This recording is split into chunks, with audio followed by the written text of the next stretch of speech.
하나님께서 우리에게 주신 말씀은 시편 108편 1절부터 13절까지의 말씀입니다. 시편 108편 1절부터 13절까지입니다. 한 절씩 교독하시겠습니다. 하나님이여 내 마음을 정하여 싸우니 내가 노래하며 나의 마음을 다하여 찬양하리로다. 여호와여 내가 만민 중에서 주께 감사하고 문 나라 중에서 주를 찬양하오리니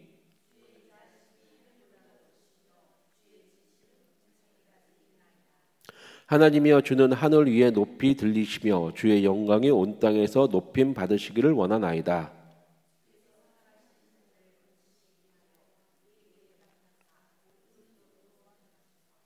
하나님이 그의 성소에서 말씀하시되 내가 기뻐하리라. 내가 세겜을 나누며 숫꽃 골짜기를 측량하리라.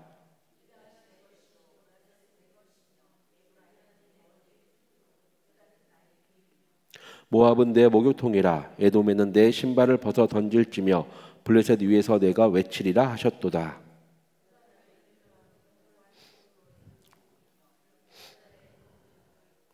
하나님이여 주께서 우리를 버리지 아니하셨나이까? 하나님이여 주께서 우리의 군대들과 함께 나아가지 아니하시나이다.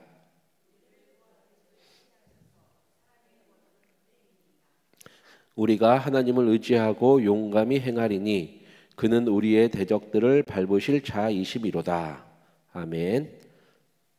예, 오늘 108편은 구약의 이스라엘 왕 다윗이 지었습니다. 다윗하면 우리가 가장 잘 알고 있습니다. 구약성에서 가장 유명하고 가장 많이 알고 있죠. 그러나 그의 삶을 들여다보면 그의 명성만큼 또 그가 이 후손들에게 알려진 것만큼 그렇게 순탄한 삶을 살진 않았습니다. 그는 아주 앳된 나이, 그의 아버지가 무시할 정도로 아주 앳된 나이에 사무엘에 의해서 기름 부음을 받고 이스라엘의 왕으로 세워졌습니다. 물론 그가 기름 부음 받고 왕으로 세워졌다고 해서 바로 왕이 된 것도 아닙니다. 그는 아주 앳된 나이였기 때문에 형들에게 무시를 받았죠.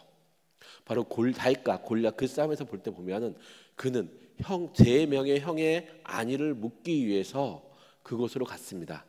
그때 그가 골리앗이 하는 이야기를 듣고 너무 분이 차서 주위에 물어보죠. 저 사람이 누구인가?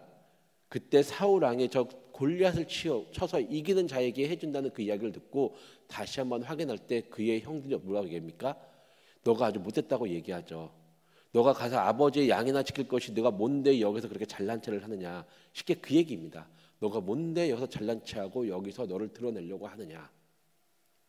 그 정도로 형들에게 무시받은 자입니다. 뿐만 아닙니다. 그는 아주 영광스러운 삶을 살았지만 그의 삶은 언제나 죽음과 함께 했습니다. 보십시오. 그의 장인이 그를 죽이려고 했습니다. 그를 따르겠다고 모인 사람들이 있습니다. 그런데 그의 가족들이, 그러니까 그를 따르겠다고 모인 사람들의 가족들이 노예로 잡혀가는 순간 그를 따르겠다고 하는 사람들이 다윗을 죽이려고 했습니다. 시글랏에서 있었던 일입니다. 그뿐만이 아닙니다. 그의 아들은 자기 형제를 죽였습니다. 아버지를 피해 도망쳤죠. 그런데 그 아들을 어찌할지 모르는 그 마음 때문에 다시 돌아오게 했는데 무슨 일이 벌어집니까? 그 아들이 자신을 배반했습니다. 반역을 일으켰고요. 우리식으로 하면 쿠데타를 일으켰죠. 그리고 그 아버지를 죽이려고 군사를 이끌고 쫓아왔습니다. 그렇게 되면 그것만 있었으면 또 말을 안 하겠는데 그의 군대 장관 요압은 어떡합니까? 다윗이 자기 아들 솔로몬에게 왕위를 물리면서 이렇게 얘기합니다. 저 요압을 조심하라고. 내가 힘이 없어서 그들을 제어하지 못해서 그들이 멋대로 행해서 이스라엘의 두 의인을 죽였다고 이야기합니다. 심지어는 자신의 아들 압살롬이 죽은 것 때문에 슬퍼할 때 어떡합니까? 요압이 와서 뭐라고 하지 않습니까? 차라리 우리가 죽었으면 날 거라고. 그런 왕이 이렇게 슬퍼하지 않을 거라고. 왜 당신은 지금 우리를 모욕합니까? 생각해 보십시오. 자신의 아들이 죽은 것 때문에 슬퍼하고 있는데 와서 그 이야기를 하는 걸 할 때 그 분위기가 어땠습니까? 어떨 것 같습니까? 무서웠고 다윗은 그 슬픔을 누르고 나가야 될 정도로 어쩌면 목숨의 위협을 자신이 느꼈을 수도 있습니다. 그 정도로 다윗은 죽음과 함께했던 사람입니다. 그러나 우리는 다윗의 그것보다는 그 죽음과 함께했던 삶보다는 그의 영광스러운 삶만 보고 있죠. 오늘 말씀도 보면 다윗은 지금 어떤 상황이냐 하면 아마 전쟁이나 위험한 상황에 있었을 것입니다. 전쟁일 수도 있고요. 왕이 되기 전에 사울에 의해서 쫓겨다녔던 상황일 수도 있습니다. 왜냐하면 그는 이렇게 얘기하지 않습니까? 10절에 누가 나를 이끌어 견고한 성으로 인도해드리며 누가 나를 에돔으로 인도할꼬. 이게 전쟁 중에서 그 땅을 차지하게 하는 그 고백일 수도 있습니다. 누가 나를 저 땅을 얻을 수 있도록 나를 도와줄 것이냐. 하지만 때로는 자기가 도망갈 땅을 얻기 위해서 얘기할 수도 있습니다. 그 상황이 어떤 상황인지 모르지만 다윗은 지금 되게 위급한 상황입니다. 뭔가 자기 외적인 상황, 자기를 둘러싸고 있는 그 환경이 급박하게 돌아가고 있습니다. 전쟁을 하고 있고 쫓기고 있고. 그런데 지금 자기가 저 땅을 차지하지 못한다면 자기가 죽을 수 있는 상황입니다. 그때 그는 무엇이라 얘기합니까? 1절에서 이렇게 얘기합니다. 하나님이여 내 마음을 정했습니다. 내가 하나님 앞에서 무엇을 할지 내 마음을 정했습니다. 그것은 내가 노래하며 나의 마음을 다하여 찬양하겠습니다.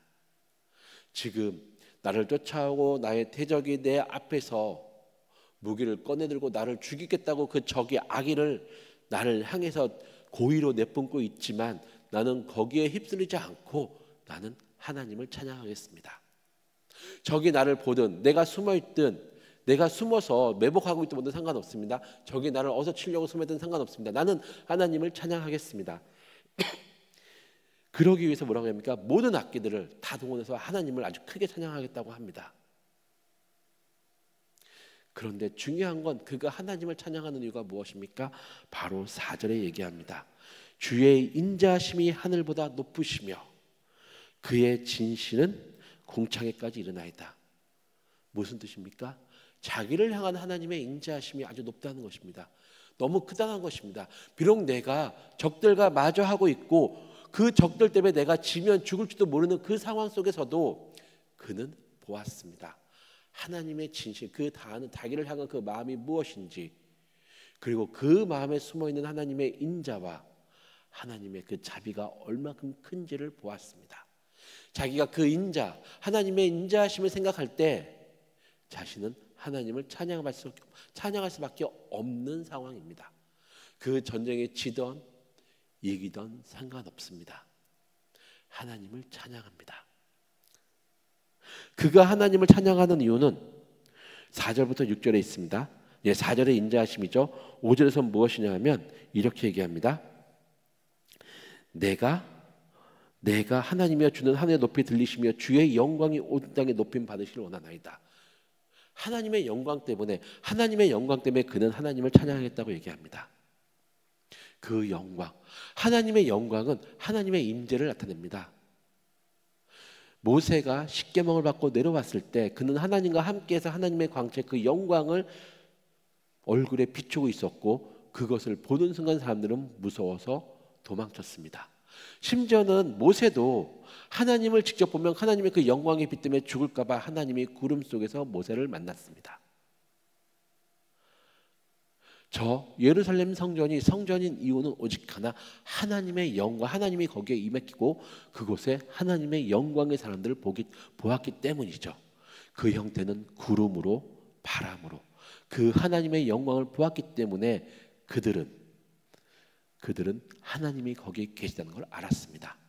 전쟁터에서 이곳에서 하나님의 인자하심이 클 뿐만 아니라 하나님이 다윗과 함께하고 있습니다. 그래서 그는 찬양할 수밖에 없습니다.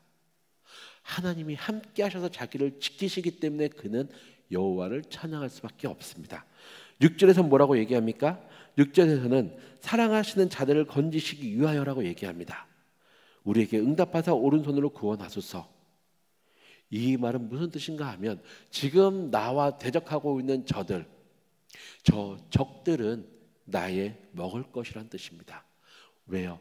하나님이 그 인자하심을 가지고 나와 함께 하셔서 그 적들을 직접 하나님이 대치하시고 하나님이 치시고 하나님이 쳐서 이기시기 때문에, 그리고 그 승리를 나에게 주시기 때문에 그 적들은 나의 먹거리입니다.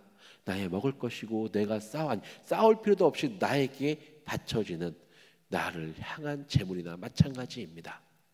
그렇기 때문에 그는 그 하나님을 찬양할 수밖에 없습니다.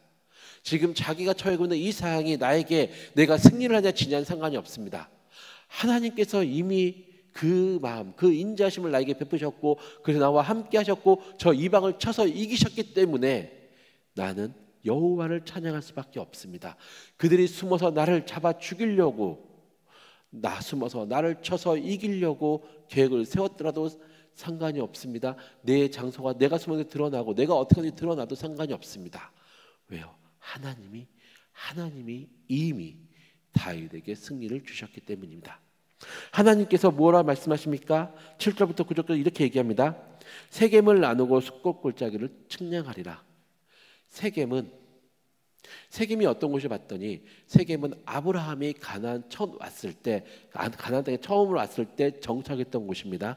뿐만 아니라 세겜은 이스라엘 민족이 출애굽 이후 그 가나안을 정복한 이후에 그들이 차지했던 땅 중에서 도피성입니다.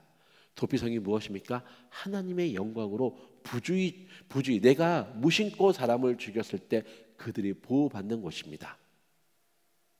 물론 이 세겜이 하나님의 도피성이었지만 그곳은 쭉 사사시대 내내 그리고 그 통일왕국과 두 분열왕국 그 시대에 그곳은 바로 우상 숭배의 중심지였습니다. 다른 나라 땅이나 마찬가지였죠. 그곳을 하나님께서 측량하십니다. 그곳을 나누십니다. 그리고 숫꽃 골짜기를 측량하십니다. 그 뜻은 그곳을 내가 너에게 주겠다. 그뿐만이 아니라 길람 8절에서 뭐라고 합니까? 길람이 므낫세도 에브라임도 내 것이라 얘기합니다. 유다도 내 것이라 얘기합니다. 그 땅은 내 것이고 심지어는 모압, 에돔, 블레셋도 자기 땅이라고 말씀하십니다. 에돔에는 내 목욕탕, 모압에는 내 목욕통이 있고 에돔에는 내가 신발을 던지고 블레셋 위에서 내가 외치겠다. 하나님께서는 다윗에게 이렇게 말씀하십니다. 그 모든 것 내가 얘기한 그 모든 것을 내가 너에게 주겠다. 그 땅은 네 것이다. 그래서 다시 한번 다윗이 또 하나님께 이야기합니다. 무엇이랍니까? 11절에서 이렇게 얘기합니다. 하나님이여 주께서 우리를 버리시지 아니하셨나이까? 하나님이여 주께서 우리의 군대들과 함께 나아가지 아니하시나이다. 다윗이 볼 때 지금 싸우는데 너무 위급합니다. 너무 어렵습니다. 하나님의 뜻과 하나님의 마음, 하나님의 자비한 인자하심은 알았는데 그는 지금 자기가 볼 때 하나님께서 함께하지 않는다는 것 같다. 하나님 지금 우리와 함께하여 주시옵소서. 나의 군대가 절로 가는데 주님 나와 함께하셔서 나를 승리로 이끄소서, 나를 주의 영광으로 이끌어 주시옵소서라고 얘기합니다. 그래서 그가 어떻게 얘기합니까? 13절에서 우리가 하나님을 의지하고 용감히 행하리니.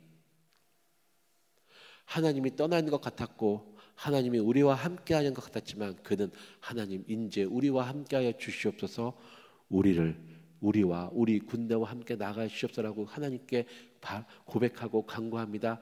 그리고 결단합니다. 그러니 내가 나의 기도 하나님의 인자하심을 믿고 내가 나가서 싸워 용감히 행하겠습니다. 다른 사람은 필요 없습니다. 12절에 말하지 않습니까? 사람의 구원은 헛되니이다. 하나님 나에게 군대가 많든 나를 도와주는 사람이 많든 아니면 나의 적들이 많아서 우리가 더 강해 보이는 것 같아서 이길 것 같지만 그것은 소용없습니다. 우리의 진정한 승리, 우리 싸움의 승리는 당신이 나와 함께 하시는 것입니다. 나는 당신의 인자함에 기대어 당신이 우리와 함께함을 간구하오니 주님 우리는 당신과 함께 나가겠습니다. 우리를 도와주소서. 다윗의 마음이 이 마음입니다. 성도님들, 이 마음이 우리의 마음이 되어야 합니다. 우리의 삶은 이 땅의 삶은 나그네 삶입니다. 우리는 저 본향을 향해 우리의 아버지, 우리를 지으시고 우리를 이 땅에 보내시고 우리를 지키시는 그 아버지가 계신 곳을 향해 우리는 나아가는 삶을 살고 있습니다. 그래서 이곳은 우리가 살아야 될 곳이 아닌 곳에 지금 우리가 있기에 우리의 삶은 힘들고 우리의 삶은 고달픕니다. 매일매일 하루하루의 삶이 힘듭니다. 그때 어떻게 해야 되겠습니까? 지금 나에게 힘이 없음을, 지금 내 삶이 힘듦을, 내가 어떻게 해야 될지 모르겠음을, 그것을 한탄해야겠습니까? 다윗도 그랬습니다. 다윗도 하루하루 왕의 삶이 안에서도 힘들었고요, 바깥에서도 힘들었습니다. 그러나 그는 오늘 108편의 고백처럼 내가 하나님을 찬양합니다. 하나님의 인자하심은 크고 하나님의 영광이 우리와 함께하고 있고, 그래서 나를 둘러싼 대적은 나의 먹을 것이 될 수밖에 없습니다. 왜? 하나님이 이미 말씀하지 않으셨습니까? 너가 보는 그곳, 아브라함에게 했던 그 약속이 나에게 주지 않았습니까? 내가 밟는 건 내가 보는 곳을 나한테 주시겠다고. 그러니 내가 하나님의 도움이 아닌 당신의 도움을 구하고 우리와 함께 하소서 구하고 나가니 우리를 당신의 영광으로 이끌어 주시옵소서. 이 고백이 우리의 고백이 되어야 합니다. 오늘도 다윗처럼 이 기도, 이 시편 108편이 우리의 기도가 되고 이 기도를 들으십시오. 드리는 우리가 되기를 바랍니다.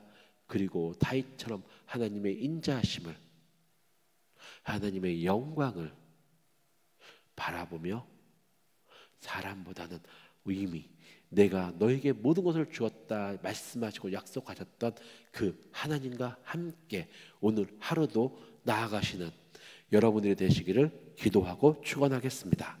기도하시겠습니다. 하나님 아버지, 다윗의 시, 다윗의 찬양, 다윗의 기도가 우리의 기도가 되길 원합니다. 나그네로서 살아가는 이 땅, 이 삶을 주님 당신께 아뢰고 당신께 바칩니다. 그러니 다윗에게 하셨던 그 말씀, 다윗에게 보이셨던 그 인자와 영광을 우리에게 보여주시고 다윗에게 하셨던 말씀을 우리에게 다시 하여 주셔서 우리가 하나님과 함께 나아갈 수 있도록 언제나 우리와 함께하여 주시옵소서. 예수님의 이름으로 기도드렸습니다. 아멘.